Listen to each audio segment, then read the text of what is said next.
I want to show you something cool today, something about visualizing data using Claude Code. So let's do something fun. So every marketer does every now and then is, let's say, create some piece of content for a post, a blog post, whatever.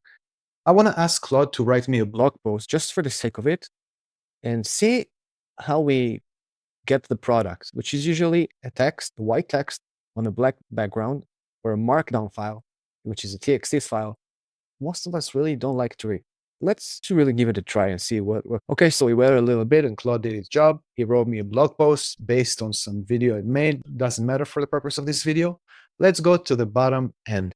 And it says that the file is sitting in my folder, in my blog folder, as an MD file. Okay, it's a Markdown file. I'm going to ask it to open it for me. Open the file so I can read it. And now we're going to wait once more until the file is open. And the file has been opened. I'm going to show it to you. This is the file. White text, black background. I'm not going to read it like this.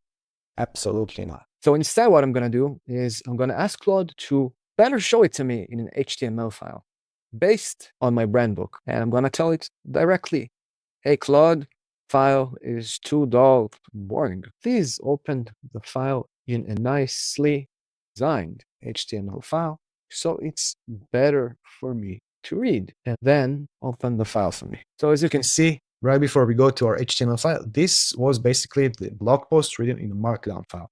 This is the standard files that Claude reads. They're TXT files, and usually they contain text, and they look like this. Black and white, boring, dull. So let's open the HTML file. It's the same thing Claude created based on my brand book. And voila, it's the same text, but it looks like this. Really, really, really nice. And this, my friends, is Claude using the brand book, which I suggest all of you to have, at least for your company or for your own brand, whatever. And it creates from simple files really, really, really cool designs, especially on HTML files. You don't need a special plugin for it or a special connector. You just ask it to do it, and you have to prompt it that you want it in an HTML file, that you want it to be designed, and you need to give it some context of the way it's going to be written. I mean, the company tone and the company design book, or brand book, if you will. And it's just going to create it for you. Sometimes you might need to do a few iterations, okay? And basically, this is it. So I hope you guys enjoyed it. Please feel free to share and subscribe to my channel. I really enjoy doing these videos for you, and I'm going to make you a better marketer. Peace out, guys.